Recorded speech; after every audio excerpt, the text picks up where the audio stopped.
PB&Z Sports Chaos. We're coming back at you once again. We're fueled by Ipswich Ale this week. We got the variety pack. What are you drinking, PB? I got the Farmhouse, which is a Belgian style. It's really nice. Oh, nice. You got the what? You got the regular ale. The pale regular ale, Yeah. regular ale, all right. But they also got the 101, which is a I love the 101. Yeah, that's an awesome. We've had that a bunch of times. It's a West Coast IPA, and then they also have the Pilsner over there. We got Woo! this guy over here. He's the Perky Pills. So that's a good one. The Perky Pills. He's the Marshawn of the pills, right? Yeah. All right. We got a good episode for you today, fans. We're going to do our little 2-minute drill momentarily. PB's going to give you a little quick synopsis on college hockey because we're heading to the playoffs next weekend. And we'll talk, I call his PB Breckentology. All right. Then we'll talk Brady sweepstakes. It's getting crazy. You know you're hearing a lot of crap out there. We'll tell you the truth momentarily. And we got to talk a little bit about the Red Sox and the Patriots, the whole video, I don't even know what you call it, right? Yeah. At this point in time. And then we got something good for you. Sports pet peeves. These things that irritate the hell out of us. All right. Let's get right into it. 2-minute drill. The Rocket passed away, not yesterday. It wasn't Roger Clemens. It was not Henri. It was Henri. It was not Maurice. Henri Richard, the younger brother of Maurice, passed away yesterday. You know what he's famous for? It's tied with Bill Russell. All-time most wins in the championship series, 11. Did you know that? Wow. No, I didn't. TYK, yeah. He's the winningest hockey player ever in the championship round, tied with Bill Russell, all-time in North America. All right, speaking of hockey, this guy, Mika, I don't know if I can say it right, PB, Zibanejad from the Rangers, he scored 5 goals the other night against the Caps. What was renowned about that was he scored the first, and the second, and the third, and in overtime, he's one of only 4 guys ever to score 4-period goals in the NHL. Good for him. Nice. All right. Hey, by the way, the Bruins, they knocked off the Lightning this week, right? That was a great road win in Tampa. They play tonight. Yeah, and they play again tonight in Boston. And we were talking on the last show about how Tampa can still be ahead of Boston, not on the power rankings anymore. The Bruins did move ahead. But Vegas, it's over, don't you think? But Vegas still has Tampa at better odds to win the Stanley Cup. I don't get it. We kicked their ass, and I don't get why we cannot beat them in the rankings. I have no idea. All right, moving on. Hey, speaking of records, UConn women's basketball, because we love the ladies here on the PB&Z Sports Chaos Show. They finished their career in the AAC. I believe that's called the Atlantic Athletic Conference. 118-0. They're going back to the Big East. And if you factor in the playoffs, they're 136-0 by 41 points. And maybe they have to go back to the Big East to be competitive. I don't know. We're moving on. NBA. By the way, NBA, they sent the memo. You see this? The memo went out, I guess, the other day. They might play games with no fans in the audience due to the coronavirus. Yeah. And right now, one of the bigger areas that they were concerned about is the Bay Area in California. But they already announced that tonight the Warriors will play. They're playing the Sixers. Right. In Golden State. So that game's on. I think fans are going too. But that's on. By the way, LeBron TV. is already in record saying, if fans don't come, I don't play. Because he goes, I play for the fans. I love that. I was always on the fence about LeBron, but the fact he's playing for the fans, I like it. We'll see. All right. By the way, Celtics, NBA, last night the Celtics dropped onto the Jazz. They lost to the Jazz. But they lost to Brooklyn recently. They lost to Houston. That Brooklyn loss was the one I'm worried about. 51 points. 51 points to give up in the fourth quarter. Yeah, that's crazy. And by the way, Caris, if I get this name right, Caris LeVert scored 51 points in the game. Have you ever heard of him before? No. I haven't either. Oh, man. All right. Hey, by the way, speaking of Celtics, Andrew Baines, remember him? Played for us last year, the big boy? Yep. From New Zealand. He scored 37 points last night. But what was impressive about that, He shot 9 3-pointers. In his Celtics career, he shot 4. All right, let's get into this. College hockey preview. PB, give us a little rundown on this. Well, right now there's a lot still hockey to be played, right? Because you still There is have a lot. you still have all the conference tournaments. One thing that's interesting and unique about college hockey is there are no automatic bids.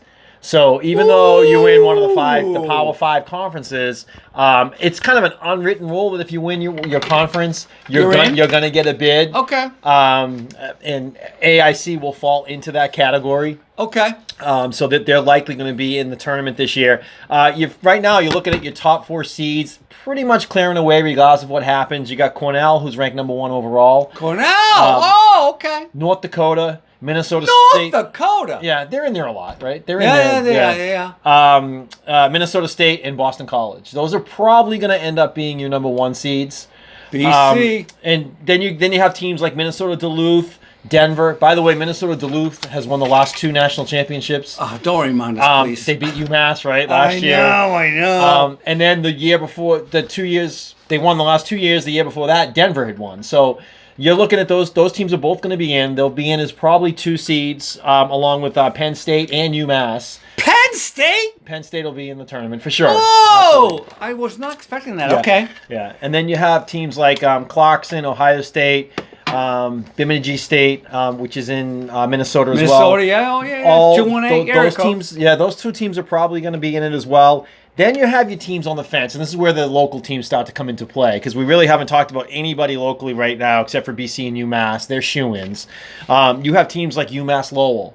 You have teams like Quinnipiac. You have teams like Maine, Northeastern. AIC, as I mentioned, they should get a bid based on the fact that they won their conference. But all of those teams technically are bubble teams, and they could be in or out. Northeastern, who won the bean pot, if they may not get in. Is what you're saying. If they bow out of the tournament in the first round of the Big East tournament, there's a chance they may not make the tournament. Fans, I cannot believe this. There's not better hockey than in New England. If Northeastern doesn't make it, it's a farce. All right, go ahead. And then you have Providence. They're sitting on the outside right now, looking in. Yeah. Likely we not talked going to about make that last year. They made it, right? Likely not going to make the tournament. But you know what? If they go into the Hockey's tournament and get to the finals or win the whole thing, that changes everything. So there's a lot of stuff still out there right now on the table. We really can't. Can't make a full prediction. But I'll tell you, next week I will have the brackets up. I will give you my full 16 teams that I think will be in. I'll tell you who I think will be out, and I'll also predict who's going to win it and make it to the finals. You heard that, fans. Next weekend, we're going to give you the college hockey predictions. PB has them. We'll give that rundown on that, and then on Wednesday night after that, we'll do the college basketball rundown. All right, PB. Fun time of year, right? Oh, man. College. Let's get into this latest stuff going on with the NFL and our Red Sox. Yep. First of all, we're going to talk about the Brady sweepstake. Or is the world turns around Brady or the Brady world turns? I don't know what it is. PB, in your mind, there's a lot of rumors out there. We got Tennessee because he's a friend with Vrabel, right? San Francisco. He came from San Francisco. He apparently likes their offense. And that whole swap back with Garoppolo is out there, right? Tampa, they have a great offensive guru in Arians. What do you think is going to happen right now? Vegas is on the table. Vegas, because he's like a potpourri, apparently. He must be out there with his wife and whatever on the West Coast. Yeah. What do you think is going to happen right now? I mean, I still don't know what's going on in his head, like what he wants. Does he want another championship? Right? That has to be point one. Drew Brees said that. If he wants another championship, the best fit for him will be back in New England. He knows the system. Agree. He's coached by Belichick. He's got Josh McDaniels. He's got enough talent around him. They got a great defense. They have what it takes to win another Super Bowl with Brady. Correct. If he goes somewhere, and if he wants a championship and he goes somewhere else, the only other place where I think that's possible would be Tennessee. I'm taking San Francisco. Maybe there might be a shot there. I believe they have a better shot, San Fran. Well, I don't think he goes there. Well, the only reason why San Fran has a better shot is because the NFC has more parity. Correct. There's more parity, right? Correct, You right. got to deal with Mahomes in the AFC, right? And Lamar Jackson. And Lamar Jackson. So I think there's probably a better chance of him if he goes to San Francisco way. But as far as the talent of the football team and how he could fit into a system and being coached by Vrabel, I think Tennessee would be a good fit for him there. All these other teams, they're all just pie in the sky as far as I'm concerned right now. But what does Do you he want? agree? But Let me ask you a does he question. want money? Does he want like a big contract and play 2 years and put up stats and break all the records? Or does he want a championship? I hope he doesn't need money Or because does he his want- wife is or- filthy rich. Or I was going to say, or does he want to just make his wife happy? Does he want to make Giselle happy? Because if he wants to make Giselle happy, Then they go someplace in the warm they're weather. going to go somewhere warm. They may end up in freaking Miami. Who knows? Or Right? Tampa Bay, Or which is Tampa, a right. rumor, right? Or Vegas, or or the Los Angeles Chargers, right? All those places come into play if he's man. trying to make her happy. So I don't know what's going on in his head. Hey, by the way, the latest gossip I heard this week, apparently him and AB, Antonio Brown, are still very tight, and they want to go together to some team. I don't... Dude, AB stayed at his house, remember? Yes! He stayed at his house when they came up here. So where do they go together? I don't know. First of all, can AB play any place? Is he going to find? Is he going to... Vegas. That's the perfect fit. Oh my! Can you imagine that? He goes back to Gruden's team. Oh my God, that's unbelievable. Oh man! All right. Hey, by the way, little article in Globe this past week. Two Globe legends, one an ass and one a likable guy. Dan Shaughnessy and Bob Ryan talked about that. One said Brady must go. One said Brady must stay. You can figure out who the guy said to go, the other guy said to stay. It's very easy because they're both on the other side of the fence. But does Brady have to stay to cement his legacy? No, he could retire Okay. tomorrow. He could just say, you know what, I'm done with everything. I'm going to retire tomorrow, and his legacy's already cemented. Okay. He doesn't have to do anything to cement his legacy. All right. So, PB. Wouldn't you agree? Going forward, you think he needs to do more? No, To cement- you're right. Like, look at Peyton Manning. Well, that's a different story, but yeah, I mean. But he was already a legend before he went right. to Denver, right? And he won his last Super Bowl on his defense, and he sucked. He got benched that year. Well, don't forget, he lost the Super Bowl when he had a great arm and he set records for Denver. Right. Lost to, I forget who, but then he won 2 years later, right? Well, the same thing happened to Brady. But Brady lost it for 505 yards against Philly and Philadelphia. lost the game. Yeah. So, I mean. All right, let me move on. Let's go to this one. The Red Sox. Moving back a second, there's two scandals right now going on in sports. The Patriots video scandal back in November with Cincinnati, and the Patriots scandal with sign stealing. We already know about Red the Sox. Astros. Yeah, the Red Oh, Sox. Red Sox, Yeah, I'm yeah. sorry.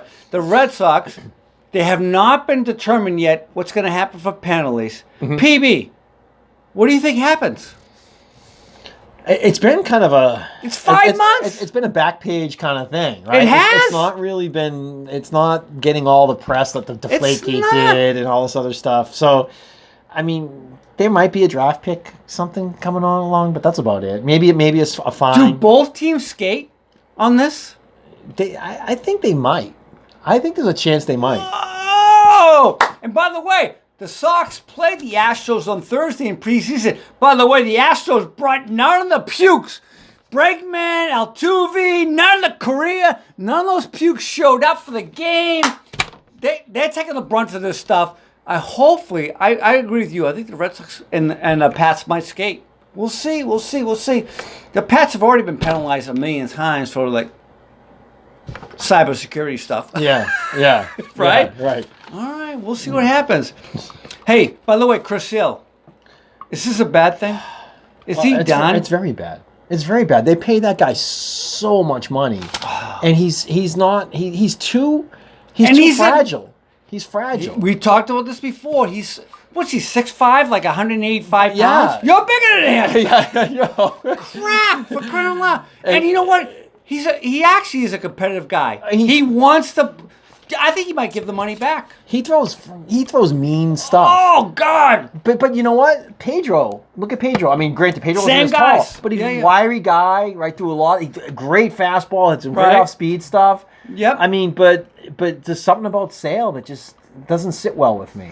I don't know what it is. That awkward Release? Delivery. Yeah. It's an awkward delivery. Hey, by the way, I asked G Money this. When all the stuff settles, fans, for you people who have kids, I asked him, what's the money on Alex Cora coming back to the Pats?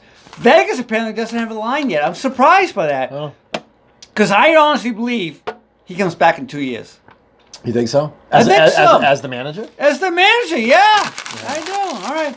All right, let's do pet peeves. We got a bunch of pet peeves, fans. The stuff that irritates you today in sports. I got one.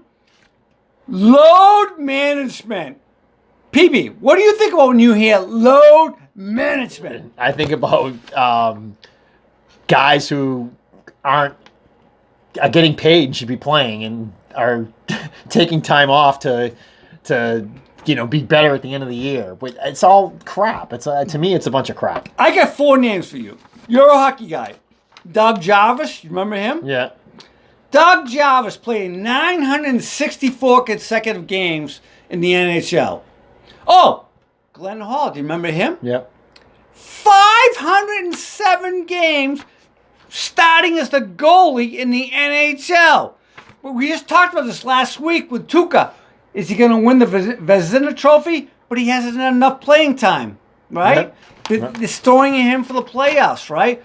What about this one? AC Green. Do you know who he was? Yeah. He played in the NBA, right? Yeah. 1,192 games. He won a few championships, too. He was a bench player, but he played. He still played. And I got one name for you. Brett Favre! He doesn't suck. He has all the records in the NFL, right? He played 297 consecutive games in the NFL. Wow. And then, of course, the Cal Ripken. Cal Ripken. By the way, Cal Ripken, thanks for bringing that up. He played, I read this the other day, from June of 82 to September of 87. Never took an inning off. An inning! What the? All right. I move on. I got another pet peeve for you, brother. NCAA has this thing called lack of institutional control. WTF? What does that mean? Because most colleges don't get in trouble for it. Yeah.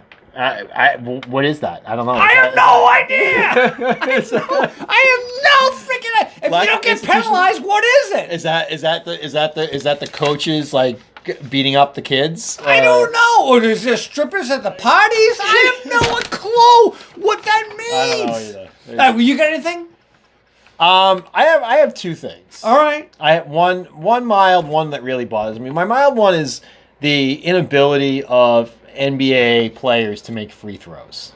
That bothers the hell out of me because I'm not kidding you. 7 of 10 or 5 of 10. What are you looking at? But I want to say this. I literally could take my friend who I'm going to see later tonight. Right? Yeah. Carl Belletti. Right. Freddie. He goes by.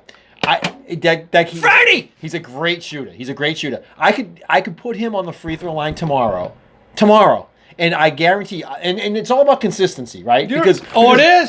Because you could say tomorrow a guy could miss a putt, right? And you could say, "Oh, I could have made that putt," which you could have, right? But not me. If you did that 100 times, that pro is going to make that putt more times than you. They should, right? yes. So there's no NBA player that should have to take 100 free throws and be able to make less than my friend.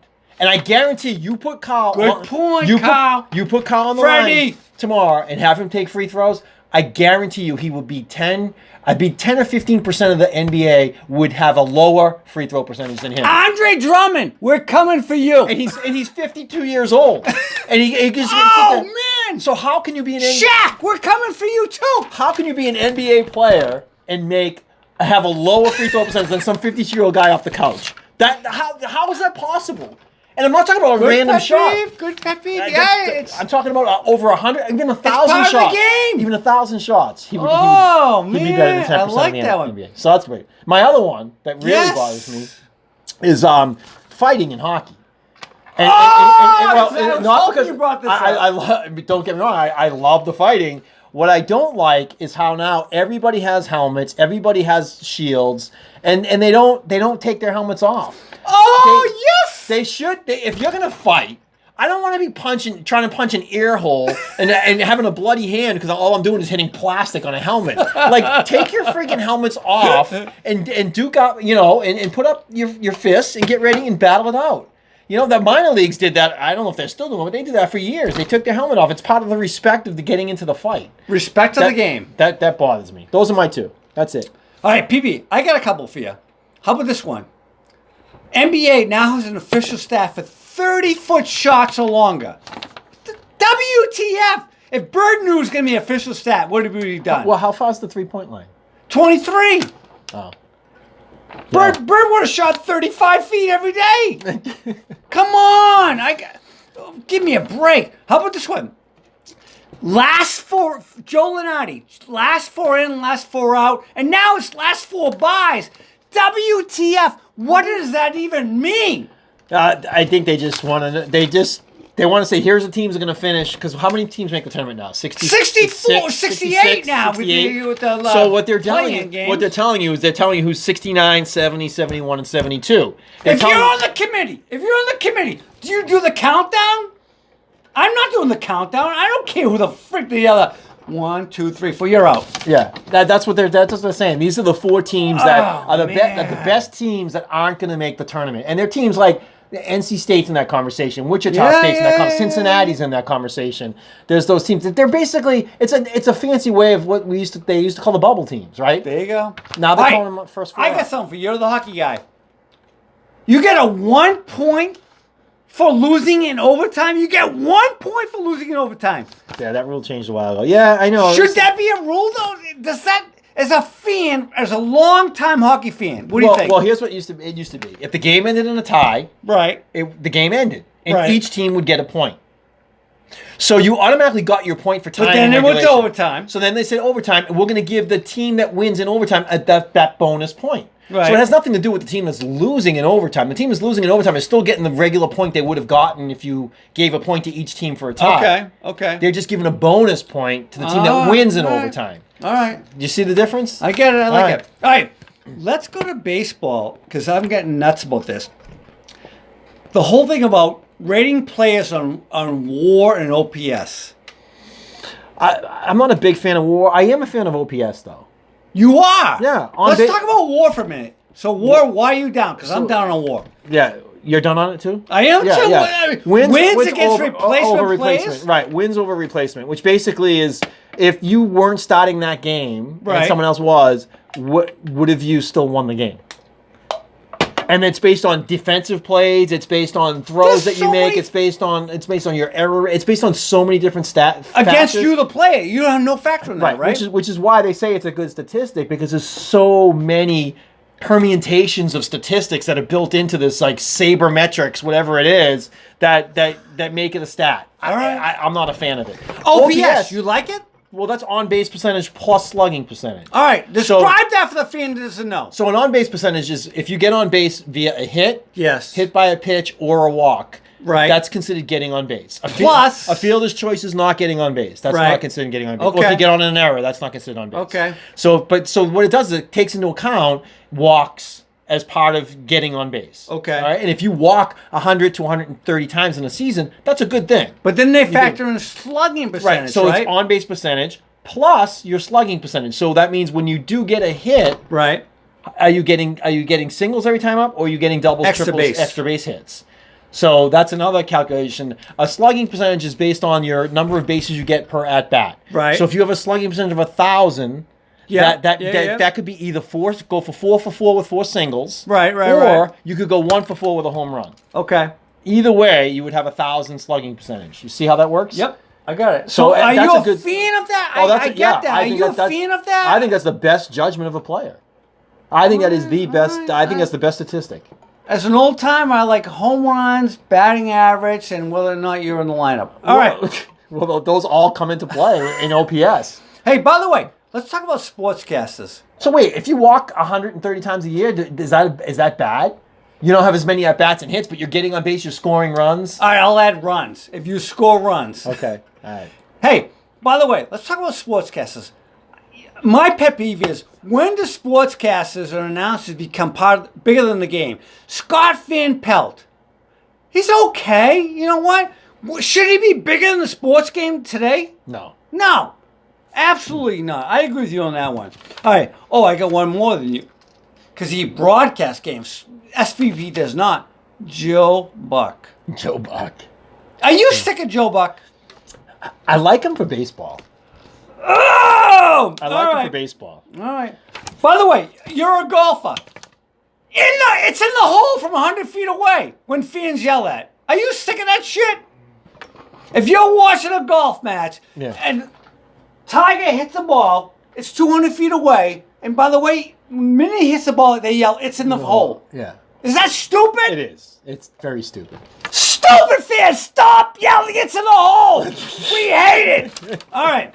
I got one more for you. Women's lacrosse. I love the girls. Tell me, I love the ladies. But in lacrosse, you score a goal, you drop your stick and you walk away. Why? It's only the first goal of the game. Don't walk away. Hold your stick. Wait till it wins the game. Do you agree with me? Yeah. I'll agree with that. All right. Hey, by the way, PB, how does TMZ get more sports scoops than every other friggin' sportscaster out there in America today like us? I don't get it. They have a network. They have a big network. How'd they know Kobe died in that helicopter crash? I have no idea. Oh, my God. I'm sick of TMZ. But anyways, we'll move on. Hey, last one I got for you. Basketball coaches, end of the quarter, start of the new quarter, they get interviewed. Does that suck? It doesn't bother me. You know, you're okay with it? Yeah. Yeah, they do the same thing. I hate Popovich because he's an arrogant. They do the same thing with all the other. Yeah, that happens. All right. Hey, fan, you got anything else?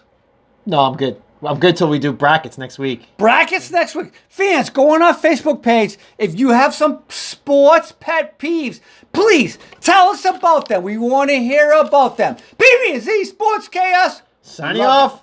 We love you.